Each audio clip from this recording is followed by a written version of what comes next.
I'm Denton Davidson for Gold Derby, here with Margaret Brown, director of the documentary Descendant on Netflix. And Margaret, your film follows descendants of the survivors from the Clotilda, the last ship that carried enslaved Africans to the United States.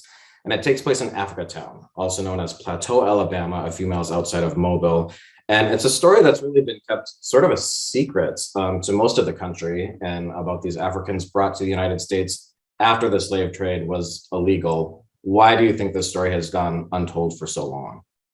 Well, it was something that you could be lynched for telling the story. Like the people in the community were told to keep it in their family, keep passing it down because it's an important family story, but it's also a dangerous story. And so, yeah, people were told to keep quiet for over 100 years. And how did you become aware of the town that's so many residents of that ship are still residents of? Well, I'm from Mobile, which is like Africatown is part of Mobile. And 15 years ago, I made a film called Order of Myths that was about segregated Mardi Gras in Mobile. And back then, my mom told me the white Mardi Gras queen, her name was Helen Mayer. And the Mayer family is the family that brought the Clotilda, the last slave ship, to the United States. And back then, 15 years ago, my mom kind of said to me, well, you know, like that family is the family that brought that ship.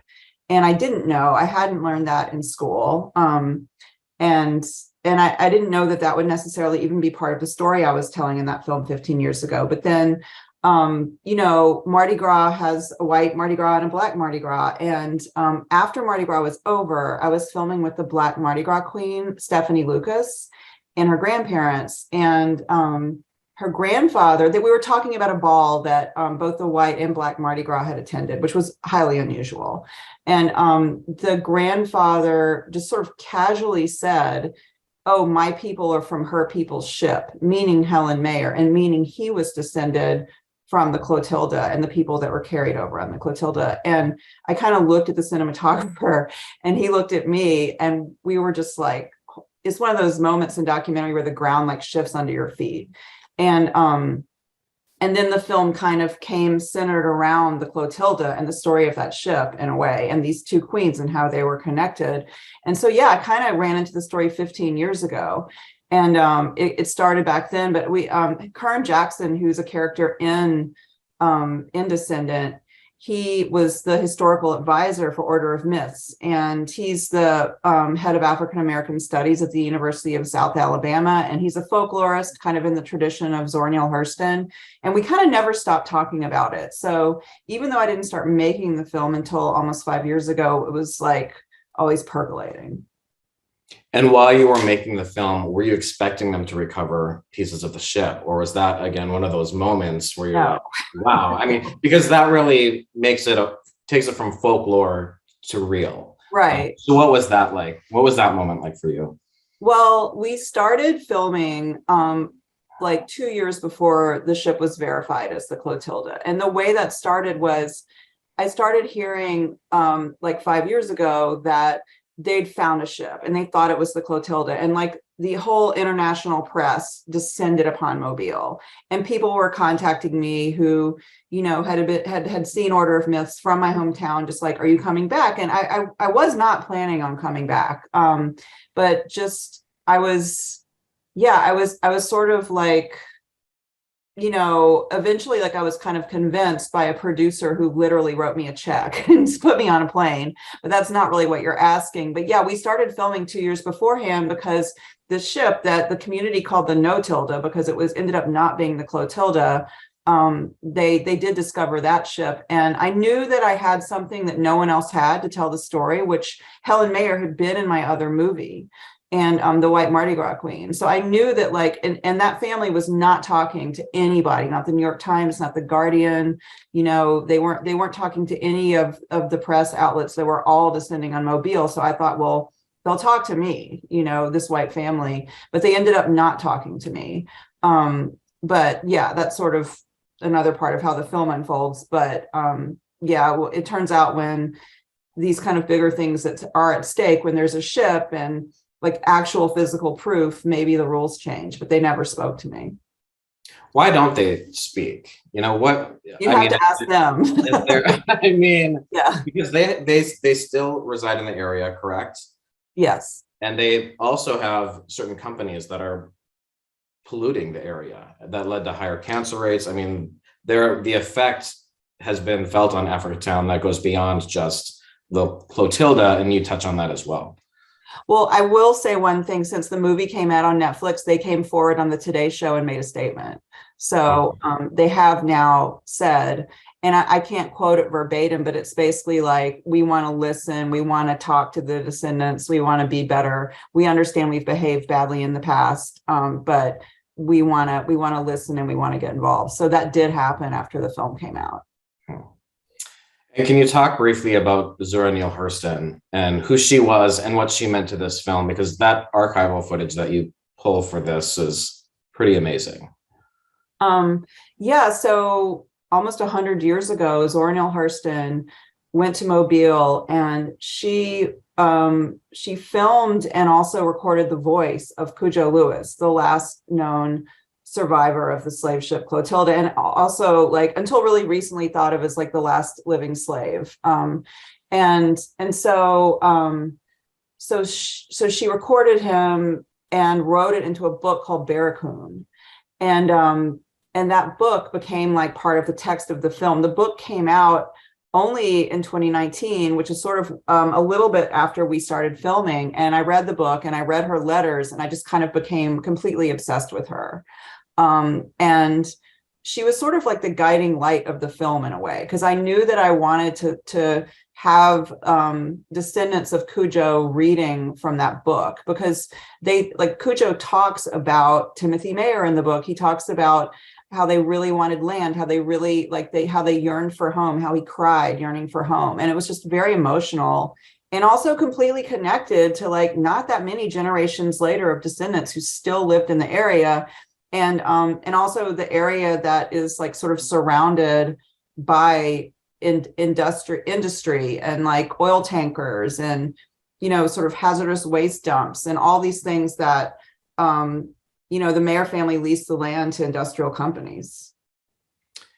And what was the most challenging thing for you as a filmmaker just throughout this whole process? There's two things. I mean, one of the most obvious thing is COVID. There's a lot of Black elders in my film that are really powerful voices passing down the story that they've gotten really good at telling when you pass down a story for 160 years, I think you get good at telling that story. But I would say the hardest thing was my whiteness. Like, I started the film thinking that, I had this white family that no one else could get access to, but then I ended up not getting access to them. And actually a lot of white families in Mobile, I made this film Order of Myths, which is sort of an anthropological look at whiteness in part. That's how I thought of it. In addition to like sort of looking at like constructs of whiteness and Blackness around Mardi Gras, after that film came out, a lot of white families, I don't think, wanted to talk to me when they heard I was like doing sort of a spiritual sequel, I guess, to that film. So it ended up being a film very much about Black storytelling and like the Black experience. And I didn't feel like I was necessarily, like, I have so many blind spots as a white person. And, because the film changed, like when you start a film, you think it's going to be one thing and then it's not that thing. And 2 years in, when I'm like, oh my God, I don't think these white families are, not just the Mayers, like a lot of white families are going to talk to me. I was like, what am I going to do? And luckily, like, I had some things in place. Like, I already had Kern as a collaborator. I had a, very diverse crew, obviously. But I brought on a producer before that, but she was kind of unofficially involved. And then she kind of became officially involved, Essie Chambers, to sort of, we're friends really more than like work collaborators. And we sort of just started talking about it naturally, because I was just like, I want the film to be for everybody, not just for white people. So you have to think creatively about how to do that. Because that's the situation I found myself in. So yeah, whiteness was the challenge. But I think, with just deep listening to other people and like, feeling like, well, I think this is the right, there's all these little things you would think maybe are little things in the film, but that I didn't see because I was white. And I think like it took like, all my collaborators being like, no, to make this for everybody, like you have to, you can't put that little thing in. And I can talk about that more, but I feel like I'm talking a lot. No, it's fascinating. One of the most moving things for me was just seeing the members of the community gather together, especially when the recreation of that ship was unveiled, and just the emotional reaction that had on the community.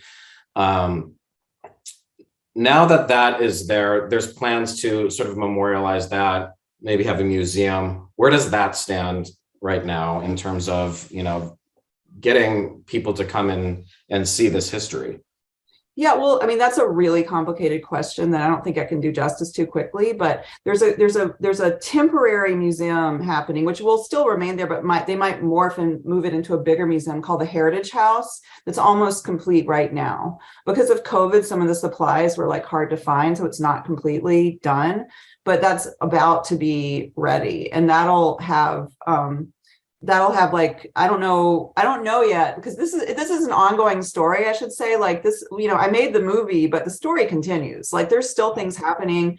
The ship is still being excavated. We still don't know like where the ship is going to live. Is it going to stay in the site? Is it going to be moved to like Josephine Allen, which is the site that a project used to be in, that's now this big open field that would be community adjacent, but not like directly in like historic Africatown. I think a lot of the community, which is not just one monolithic voice, but of course, lots of activists who want sort of different things, like having a very healthy conversation about what's the best place for the Clotilda. Is it where Josephine Allen was? Is it in the community? Is it, in the Delta still, like preserved in a way where people can visit it, go from Africatown out there and view it? So this is an active discussion that's happening right now. And the film kind of ends in this like sort of, I don't know if spoiler alert, I guess, but it ends in a moment where it can go either way. Like the city can sort of lift up the voices that have been in the community for generations, or it can be extractive and decide to, co-opt all that money that's going to come from the tourism that's going to be generated. And a lot of the community doesn't want tourism directly in the community. They want a community free from pollution and no tourism. Move the tourism somewhere kind of close by where they can still like be the curators of that tourism, but not in their own backyard. Well, it's an incredible story, and everyone can go check it out now on Netflix. And Margaret Brown, congratulations on your work. Good luck with everything moving forward. I'm Denton Davidson for Gold Derby, here with Sara Dosa, director of Nat Geo's Fire of Love. And Sara, this film's about volcanoes, science, and of course, love, hence the title, between Katya and Maurice Kraft, volcanologists who died in a volcano explosion during the very thing that brought them together, which was sort of unraveling these mysteries of volcanoes and capturing how explosive they were. And I would love for you to tell us why you wanted to tell this story and share it with as many people as possible. Yeah, there's many reasons why I wanted to tell this story along with my team. But I think I was just utterly inspired by how Katya and Maurice led their life. They were so in love with volcanoes and so beguiled and enchanted by the force, the magnitude, the power of nature. And they weren't deterred by the danger of that. Instead, the danger of their love kind of animated their lives in a way. They were able to kind of pull into focus what was most meaningful to them. And that was scientific inquiry, that was living a meaningful life, and that was being with each other. So they really inspired me. Of course, they had just tremendous richness of their materials that they shot, spending nearly 20 years filming volcanoes. But it was really how they lived their lives and the philosophy that they enacted in their day-to-day that really drew us to the story, and is something that myself and my team, I think, will forever take with ourselves. And I think it was Maurice who said at one point that he would prefer to die or live a shorter life doing this than live a longer one not doing what he loved. How did you come upon their story, and how did you learn about them in the first place? Yeah, I first learned about Katya and Maurice actually when I was doing research for the last film I directed, which is a film called The Seer and the Unseen. That film takes place in Iceland, and it's a documentary that follows the story of an Icelandic woman named Ragnhildur Jónsdóttir, who is in communication with spirits of nature. Iceland is a volcanic island, and we wanted to open that film with archival footage of erupting volcanoes to kind of show how Iceland was formed. So once we started doing research on erupting volcanoes in Iceland, looking for specifically archival footage of erupting volcanoes, we came across Katya and Marie's craft because not that many people had done that. We were absolutely enthralled just by the imagery, how they shot volcanoes. There's something paradigmatically different about it. You could really sense how close they were. And just like the love behind the frame. But it was once we learned about them as characters, and specifically that they were a married couple, that they were so in love with each other and the earth, we thought, okay, we want to dwell in their world. We want to learn more about them. And then, of course, we found out that they had this extraordinary archive, and that really got us excited to make this film. It's an archive of thousands of hours of footage and photos. So how do you even begin as a filmmaker to go through that and piece together what you want to show? Because that would just be, for me, that would feel very overwhelming to me. Yeah, for us, we were working with about 250 hours of footage. There was about 200 or so of 16 millimeter footage that Katya and Marie shot over their about 20-year career. And then there was about 50 hours of Katya and Marie's appearing on television programs, largely in France and Belgium and Switzerland in the 70s and 80s. So those were kind of the two buckets that we were working with. But I had two phenomenal editors, Erin Casper and Jocelyn Chaput, and they and I and my producers, Shane Boris and Ina Fitchman, we very collaboratively kind of watched everything. We kind of couldn't help ourselves, to be honest. It was so beautiful that we wanted to. And it was essential for the story, that we get every little detail along with just like the vastness of their work. But it was essential for us to tell the story as a love story, or more specifically, a love triangle. That helped us to kind of narrow the focus. That was because there's a sentence in a book that Maurice actually wrote where he said, "For me, Katya and volcanoes, it is a love story." And with that sentence, we really felt like Maurice was giving us the thesis to their lives. So that really helped to shape kind of what we used and how.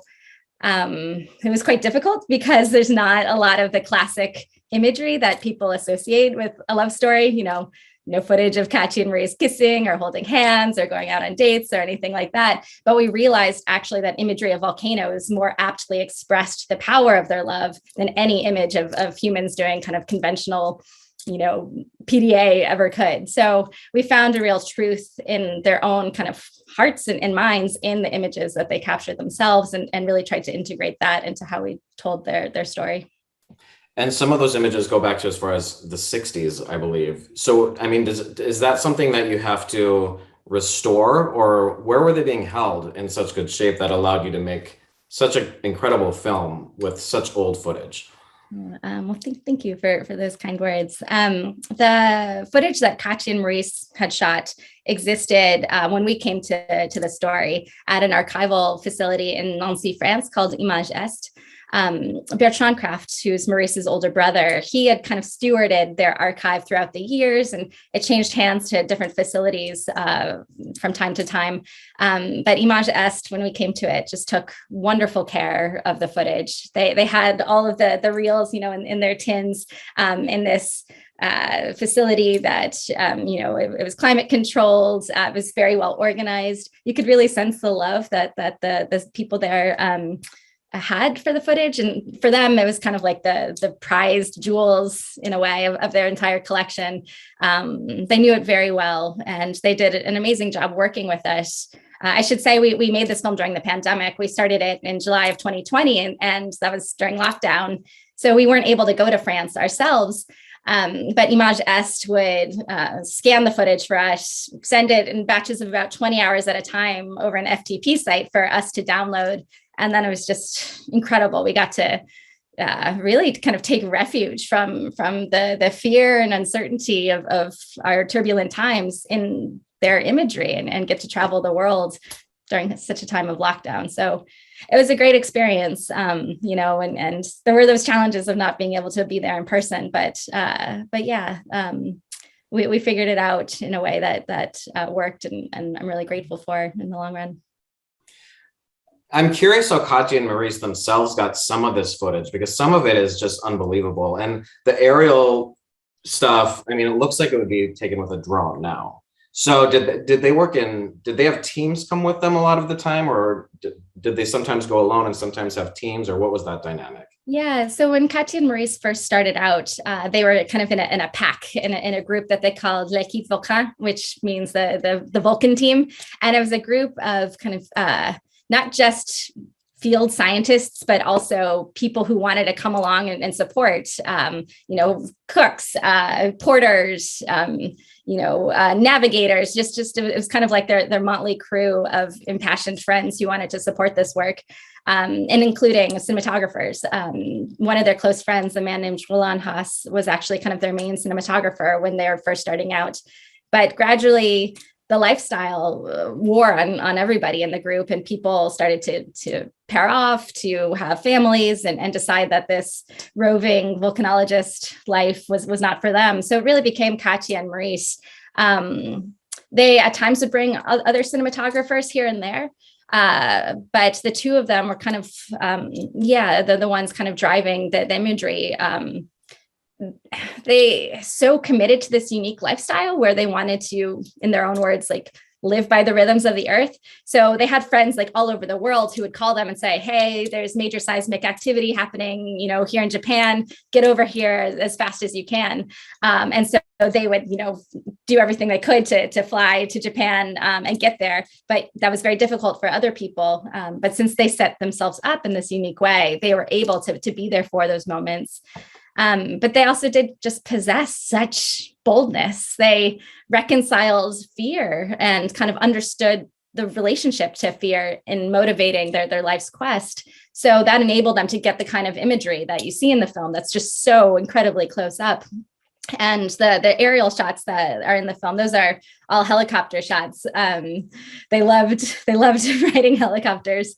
But one of Maurice's friends who's still with us today, he's a volcanologist based in Hawaii, and he says that if Maurice were still with us, he would love drones. So that's something that I just personally find entertaining. But I'll just say, I think that their facility with the technology, as well as just their utter passion, really kind of enabled them to get the footage that you see in the film. And in putting themselves in harm's way, it's estimated they saved tens of thousands of lives potentially. So, now that you've gone through this process, what do you think the legacy ultimately is of Katya and Maurice? Yeah, that's a great question. I think that their legacy is quite an expansive one. But I do think that they particularly, as you mentioned, they saved so many lives by being the skilled science communicators and cinematographers that they were. It was so essential to them once they saw kind of the damage, the catastrophic damage that volcanoes reap on human lives, most specifically in 1985 at the Nevado del Ruiz eruption in Colombia, where they witnessed nearly 25,000 people dying due to the lack of warning systems being implemented and some I'm trying to find the right words, but some horrific decision making on part of the government there. They really thought that they could use their imagery to convince governments, decision makers, to evacuate, to implement systems that could cause people to listen to the science rather than to prioritize political or economic decisions ahead of that. And by doing so, they were able to make these videos that went on to convince people, and that did help to enable evacuations at the right moments. So I think that's a powerful legacy for sure. Another one I would say is just the kind of the poetry of their imagery, I think will inspire many people. I've heard so many stories of scientists today who have said, I saw Katya and Maurice's images as a child in a coffee book that my parents had, and that made me want to go into earth sciences. Or other women specifically saying, like, I didn't have many role models for geoscientists growing up, but I knew of Katya's story, and that made me think that, I had a role model there, a North Star. So I'm hopeful that it's not just about kind of saving lives, but with how they're able to communicate that, but also there's like that inspiration for getting people to fall in love with the planet and with science as well. Well, such a unique story, and amazing imagery that they captured and that you've been able to put together in this film. So congratulations on your film and good luck with everything moving forward. I'm Denton Davidson for Gold Derby, and I'm here with Alex Pritz, director of Nat Geo's The Territory, about a network of Brazilian farmers seizing a protected area of the Amazon rainforest and a young indigenous leader and mentor fighting back in defense of their land. Alex, this is sort of a broad question to start with, but I'll never understand it. Why are there so many people that still just think we just don't need a rainforest?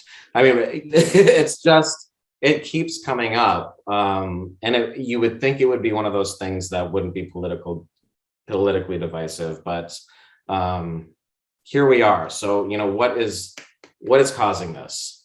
That is the question at the core of so many things right now in the world, I think. And you're right, it shouldn't be political. Like that should be the number one thing, is that living in a habitable planet and being able to survive here for generations to come should not be a political issue.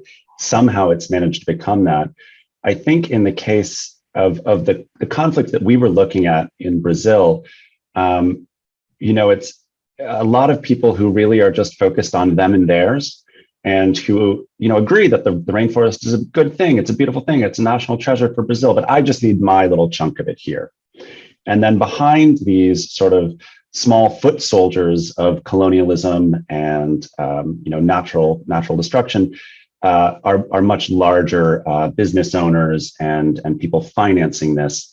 I didn't speak to too many of them in the making of this film, but I would certainly have some questions for them as well.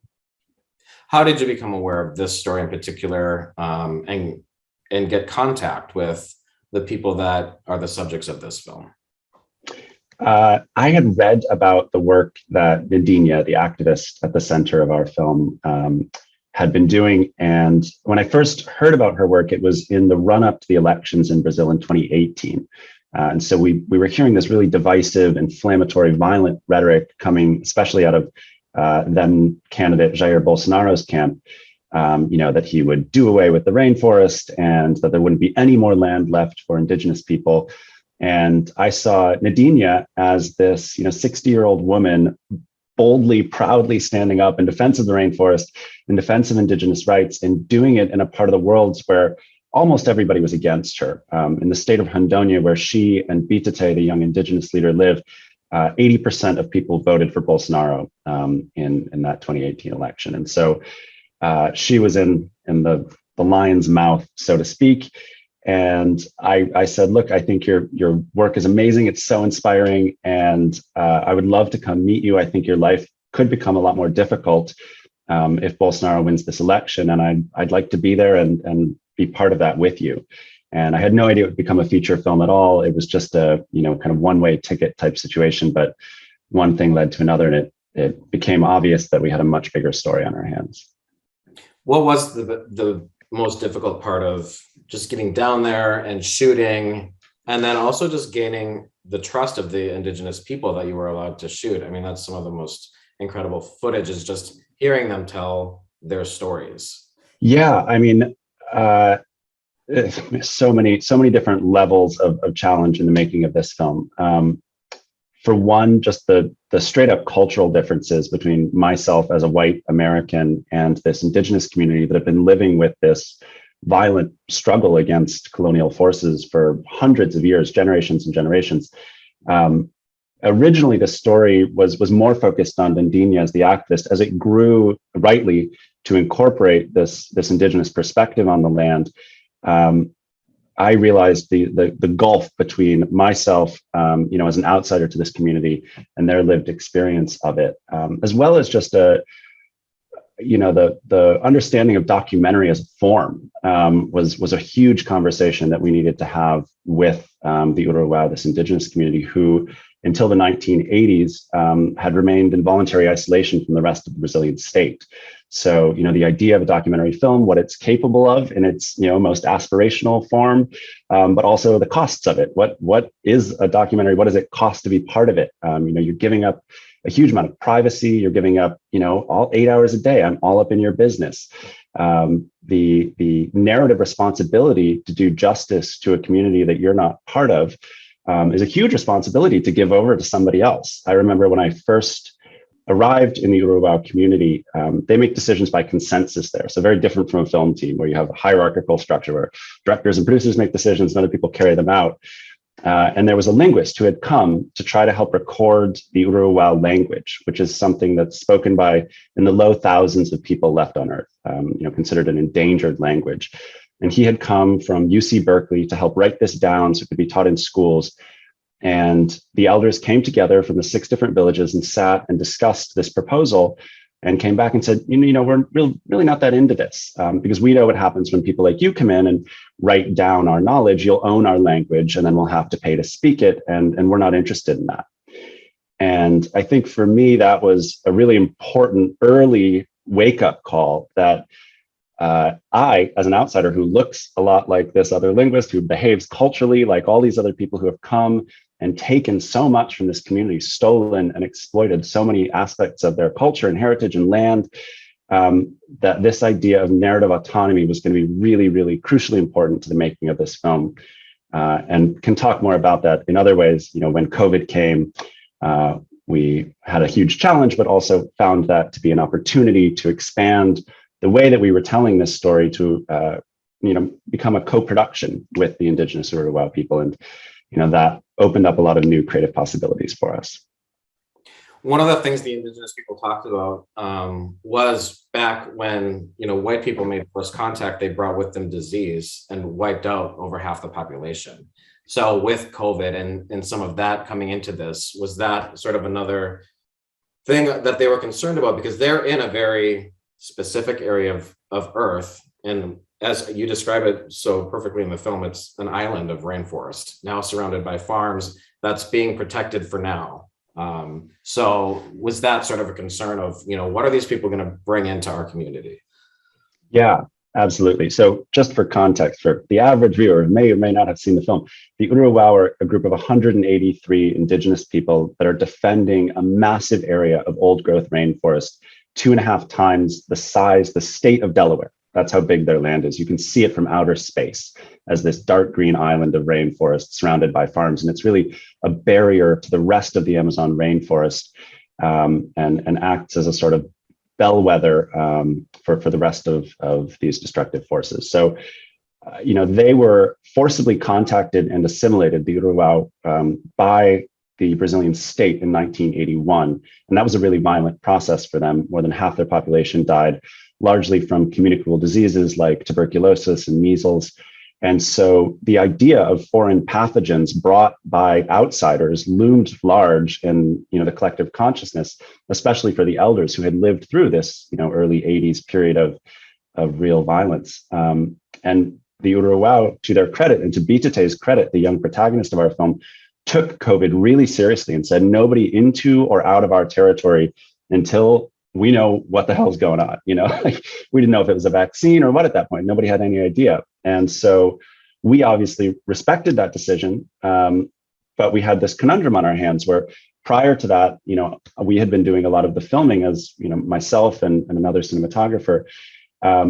And so we had to just start a discussion and say, do we keep going? Do we have enough footage? Do we start the edit?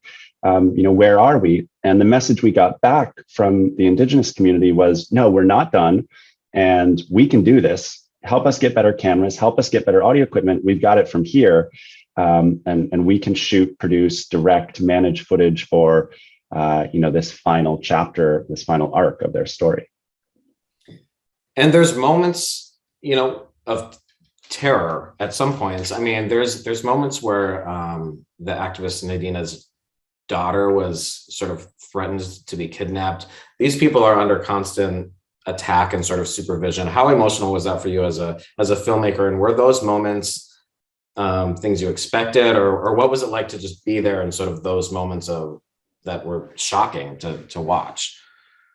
Yeah, the moment you're describing where Nadina's daughter, somebody calls saying that they've kidnapped her, it turns out to be a false scare, just an intimidation tactic, but that happens every 6 months or so to Nadina. And so we were there through multiple episodes of this. The real violence that you see in the film came as a shock to me. We understood that this was an active conflict, that this was a situation where violence was a real possibility. But when it happens in the way that it did in our film to somebody that we were all so close to, it leaves a huge hole. It's not one person. The person in our film who was murdered was a father, a family member, a teacher in a local Indigenous school. And so that hole is something that I think has yet to really be filled or rebuilt for our film team and for the Indigenous community as well.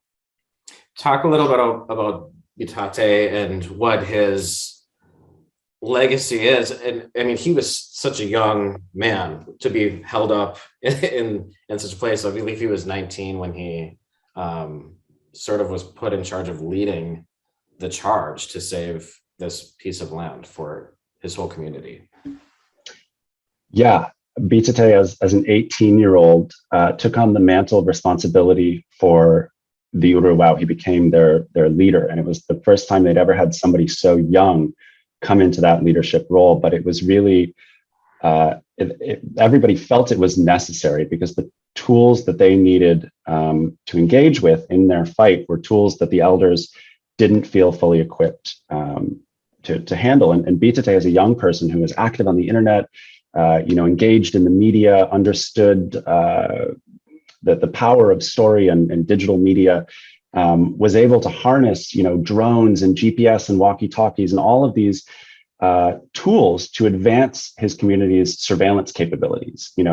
The rainforest is really dense. It's thick. It takes a long time to walk through it if there's no path already.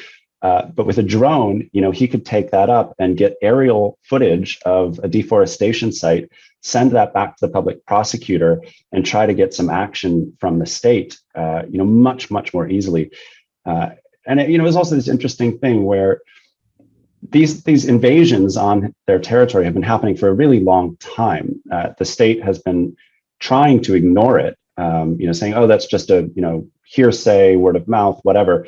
But translating, their righteous complaints about these invasions into kind of Western empirical terms, metadata tagged photos and everything else, forced the state to reckon with it in a really different way. And that eventually caused the downfall of this particular association of farmers who were seeking to invade their territory.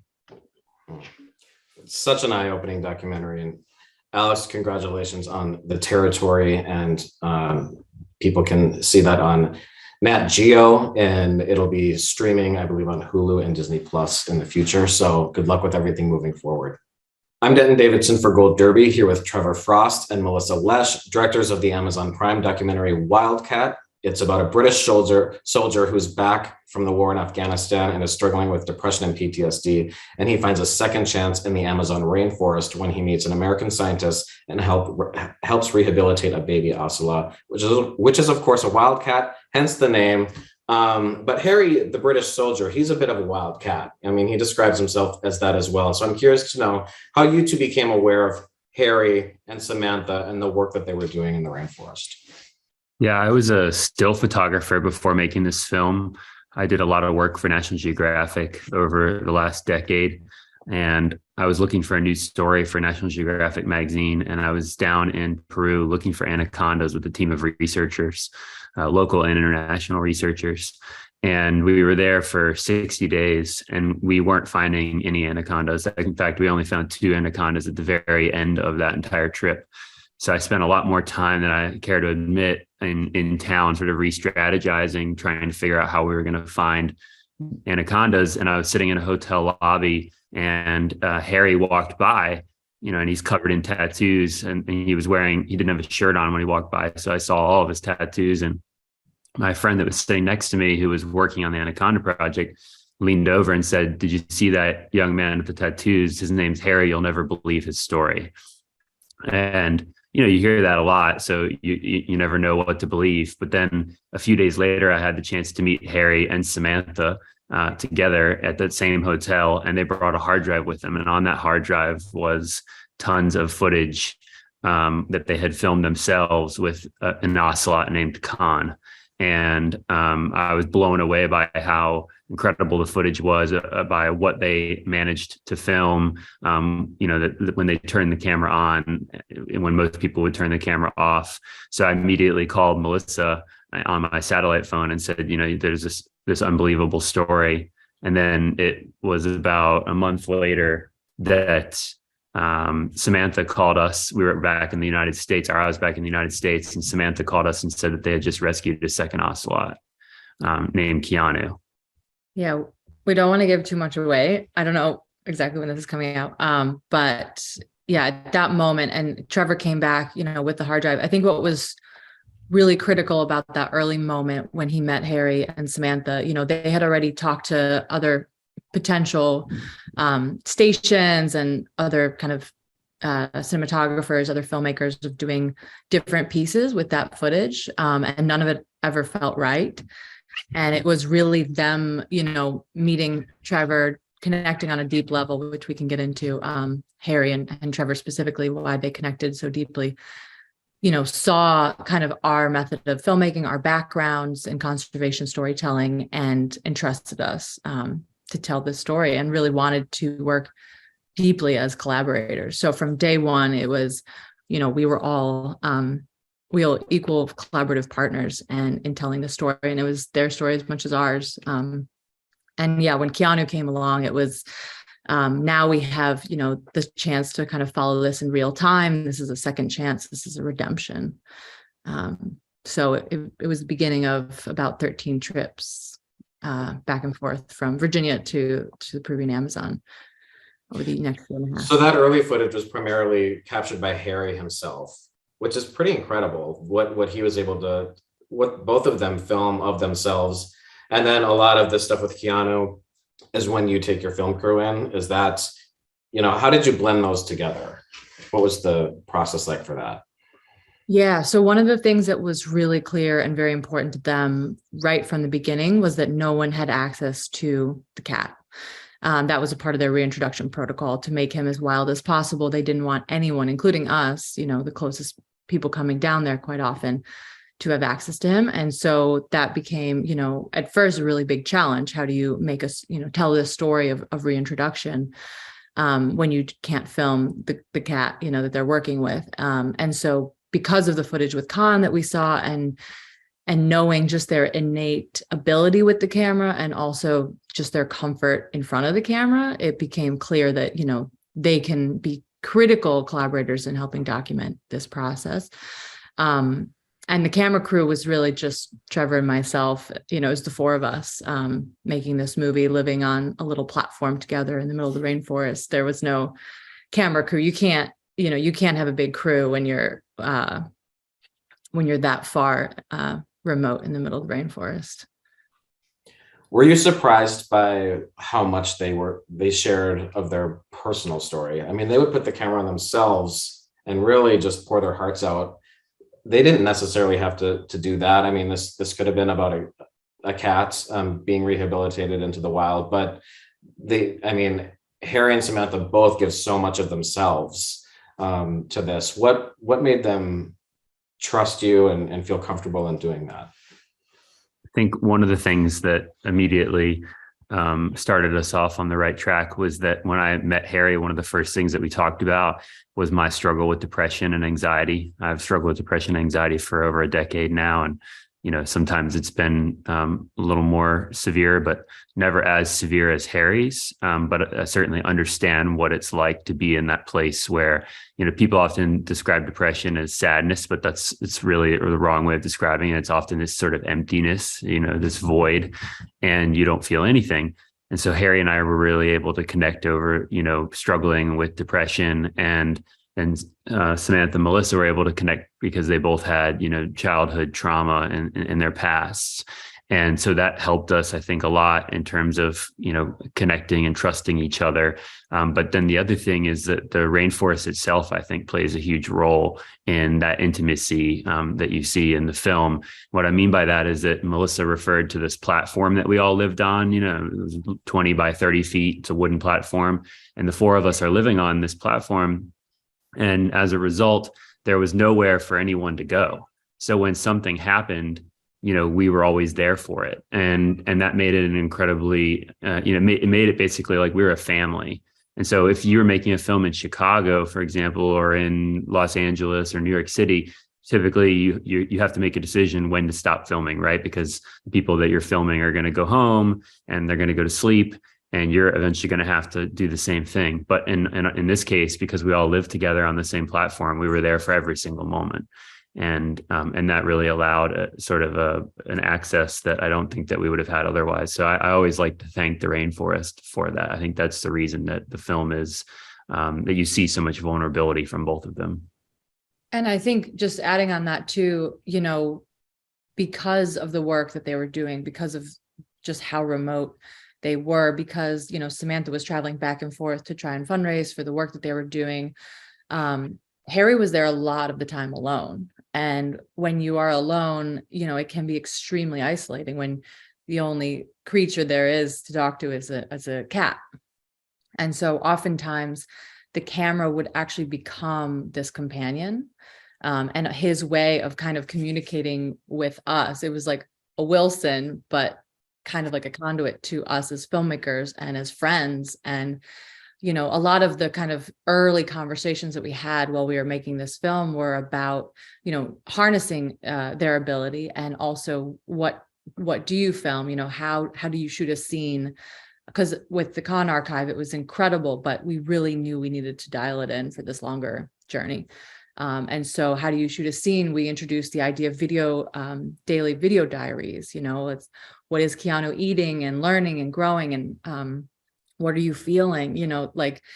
Let's use the camera as a sort of companion when we're not there. And I think, in many ways, it actually became this sense of purpose also, just in the process of reintroducing Keanu. The making of the movie was also something, keeping him alive. And there's elements of danger in the jungle, not just environmental dangers, but people are coming in illegally hunting, gun traps, which I hadn't seen before. So they talk about gun traps and how they're set up to hunt these animals. Were they concerned for themselves to be shot? Because these are like landmines just sitting out in the jungle.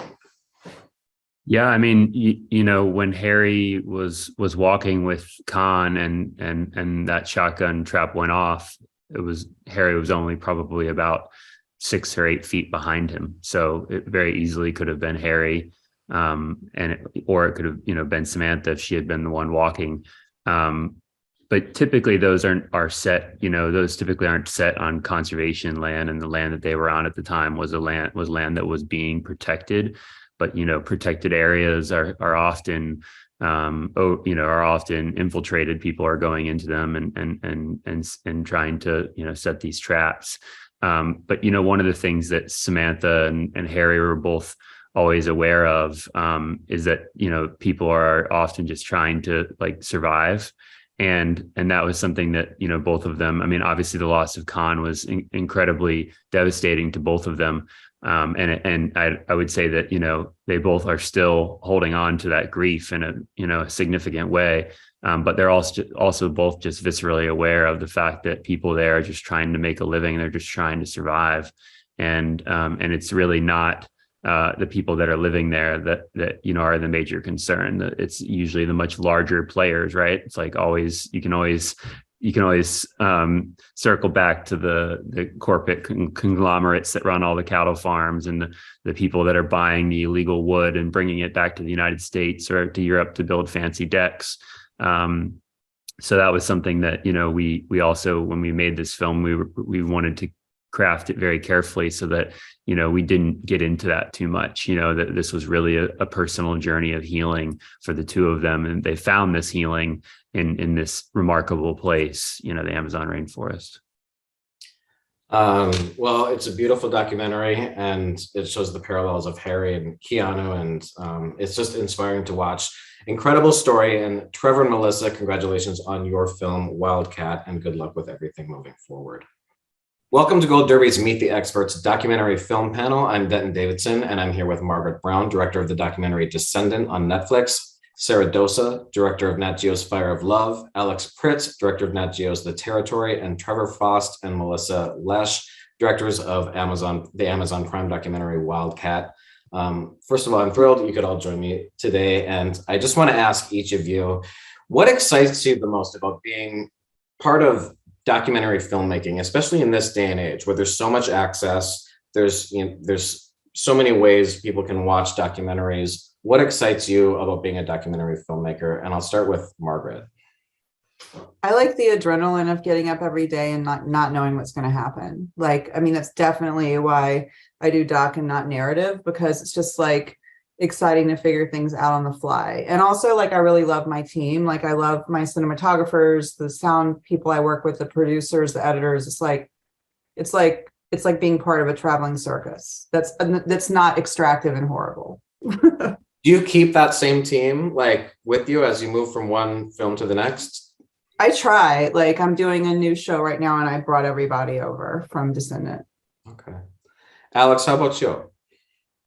I'm excited by the kind of democratization of filmmaking itself. Like, the way that we made this film in a sort of participatory, collaborative nature, I don't think would have been possible if we were shooting on film, or at least the cost of it would have been so high that it would have felt like a huge risk, to hand over the camera and, the cost of film and all this stuff. But I think the way that films are getting made is changing. And I'm excited to be part of that. And Sara? I absolutely echo what Margaret and Alex just said in terms of, the unpredictability and the democratization of the craft, for sure. I think for me too, I love how kind of serendipity is a medium for documentary. I feel like it primes my mind to seek out story and meaning and in the everyday. And for me, that's it's just such an energizing way to live. I feel like it just like it focuses my eye on beauty, on interconnectivity, on things like that oftentimes when we're met with such a turbulent and uncertain and bleak world, I feel like that gives me a sense of hope and makes me feel kind of glued to my collaborators, the people in the films, and ideas and stories that feel like a salve and meaningful to me too. And Melissa and Trevor? Yeah, I think for me, I learned on this is our first feature film. So it's been a total crash course journey of learning. And I think with this one in particular, I realized how kind of potentially healing the process of documentary filmmaking can be, and it very reflective. And so with this film, what you see on screen, you don't see us on screen, that was a deliberate choice in the edit. We're not characters, but our journeys, our paths, our experiences are very much a part of this story and something that we explored deeply in the making of this film. And so I think just the art of making a documentary, not only are you kind of, expanding yourself, putting yourself in these unpredictable situations where you have to make on the fly decisions and connections and all those things, but I think the larger craft can be really interesting moments of deep reflection, and in a way therapy. For me, this movie, the kind of conversations that I was having with Samantha were things that I'd never talked about in my entire life from when I was a child, and she similarly was able to do the same. And so it's kind of an excuse to like go really, really deep with each other, I hope, and just tap into some things that, maybe we need to start talking about. Yeah. And for me, I would expand on what Melissa was saying, and that before I made this film, I really thought of my depression and anxiety as just something that was bad, and I wished that it would go away. And if there was a pill that could get rid of it, I would take it. And I take medicine today for my depression. And it does help me. So I'm not advocating that, someone doesn't use it if it's helpful. But one of the things that I learned through the making of this film is that I guess I started to see the strengths in what I saw as a weakness before. And, you hear people like Greta Thunberg, the climate activist, talking about her Asperger's as a superpower. And so I often ask myself, because I have depression and anxiety, does it allow me to see the world in a different way? And I think that is true. And it has allowed me to find this story and like embrace people in a way that someone that isn't struggling with depression wouldn't. And so I've really started to try to find the positives in my depression and anxiety, and so that's something that I've learned through the process of making this film. And then also, of course, as everyone else has said, is working with a team is great, because I come from the still photography background where you're working by yourself for 4 or 5 months in the field, and it's incredibly lonely, and there's no editing process really. So it's wonderful to actually have other people to collaborate with and talk to. What documentary or nonfiction film had a profound impact on you and, sort of influenced you to go into documentary filmmaking? I remember for me, like one of the first documentaries I probably saw was Roger and Me. I think that when I was younger, that's the first one that I can remember seeing. Sara, how about you? Is there a documentary that you vividly remember that sort of moved you in that direction? Yeah, there's so many, but the first one that comes to mind, which some people might not even call a documentary, but rather an experimental film, is Chris Marker's Sans Soleil, which is just a gorgeous kind of collage and epistemological, epistolary conversation between people, kind of narrated, and these letters that are being shared across time and space.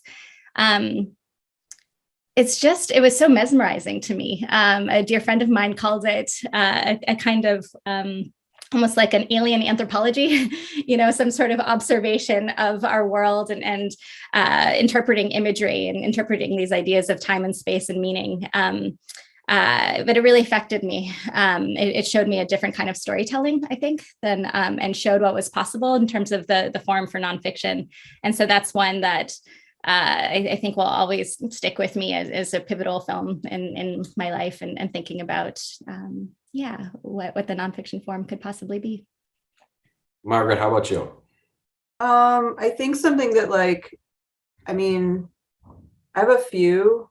I think like Joshua Oppenheimer's films, The Look of Silence and The Act of Killing, I walked out after and was like, I see the world totally different. So I think those, but then also Harlan County, USA, I think is a good rewatch whenever you want to be inspired about how to really capture some kind of essence. And Melissa and Trevor. For me, it would be Time by Garrett Bradley. I watched that film and couldn't figure out how she made it. And I say that in a good way. It occurred to me that I would never be able to make a film as good as that. It was just so wonderful and lovely and done like a poem, but still told a really wonderful story at the same time. So that's a film that I remember watching and being changed afterwards. I watched as a kid, very young kid. I remember watching Microcosmos, 1996, 35 millimeter film. It's a French film, and it sucks you into the insect world in a way that even BBC and Planet Earth still today struggle to compete with, I think. The drama of nature, as the rain drops, the ants are flying, and this love affair between these two snails to opera music. I mean, it's like out of this world, but it's very much of this world, obviously. That I remember being really young and watching that and just thinking, I've always just been drawn to wild places and wild animals, and that's where I find peace and my truest sense of self. And so I think that film sparked this. Film can be extremely powerful, it can embed you in these places. So that was very early on. And I think more recently, a film that we talked about a lot in the making of this movie was Minding the Gap. And Joshua Altman, one of our producers on the film, edited that, and with Bing Liu. And these kind of narratives that you think it's about one thing, but really it's about something else. And it takes you on these journeys, character-driven journeys that seem, quite simple, but when you start unpacking the layers, can unveil so much more. That was kind of a guiding force in many ways for Wildcat. Alex, what were some of your favorite documentaries? I was going to say the same as Margaret. I adore Joshua Oppenheim's work. And yeah, the Look of Silence and the Act of Killing both blew open my understanding of what documentaries can do and what they can be capable of. These Birds Walk, a film by Omar Malik. I love his cinematography. As like a director cinematographer, that just blew open what I thought a camera could do in a documentary setting. One of our executive producers, Dan Fung Dennis, made this amazing, horrific war film called Hell and Back Again. One of the first films shot on a 5D, an SLR, and he had a steady cam the whole time, moving the camera in these really inventive ways. But yeah, there are tons and tons of films, but those are a couple. And as documentary filmmakers, you get so wrapped up in the subjects that you're working on. I'm curious to know, for each of the films that you've done, what's the hardest to let go of? You make that final edit, that final cut. What still sticks with you that you just can't let go about these films? Alex, let's start off with you. Sorry, you mean the films that we just mentioned? No, with the territory, once you've wrapped up that film and you've made your final edits and cuts, what's the hardest for you to let go? Oh my gosh. It's over. Do we ever let go? I'm rewriting my log line right now. I'm not kidding. We're working on a new version of that. We opened up the film after Sundance, which was a huge gift. To be able to, I genuinely had no expectation that we would get into Sundance. It was a wonderful surprise. And so we raced to finish the film, but there were a lot of things left that I still wanted to include. And so we reopened the edit, redid the sound mix, redid the score, and we're able to keep shifting things all the way up until our theatrical release. And so I think the sound and the score for me was a huge component of the storytelling in our film. Our composer, Katia Mihalova, traveled with me to Brazil to record the sounds of the rainforest, and then use those instrumentally in her score and really weave the sound design, the score, the ambiences all together into this really immersive version of the rainforest. And getting that right, having the rainforest feel like home, have it feel invited rather than this sort of harsh, noise on noise on noise that you often feel I find in kind of nature and science docs about the rainforest. All of that is just such a balancing act, and working with a big team, directors, editors, sound designer, composer, and finding that balance is something that, you could spend years on, I think. Sara, how about you? What's the hardest for you to just say, okay, I've got to walk away from this? It's different on every film I've worked on. I think each one has its own particularities. For Fire of Love, it was the narration. We were, to borrow a word from my grandmother, fetentiling with the narration to the very, very final phases. At the very beginning, we didn't imagine we would use narration for Fire of Love. We wanted it to just be Katia and Maurice's footage and their words, but to tell a character-driven love story, which we felt like was the most true kind of presentation of their life's work, we needed a different narrative vehicle for telling that, since the archive was actually tremendously limited and often didn't include sound. So that's why we ended up using narration. But we were truly, in the very final day of the sound edit, we were tweaking words here and there. We were taking things out, adding things in. It was such a hard balance between trying to prompt the kind of questions we wanted the narrator to plant in the minds of the audience, but also trying to give space for their imagery and their own words. So still, when I watch the film, I'm like, maybe we should have taken that out, or oops, we maybe needed one more thing there. I'm really grateful for Miranda July's collaboration with us on the narration, and I think she did a very good job, but it's still something that it's hard for me to let go.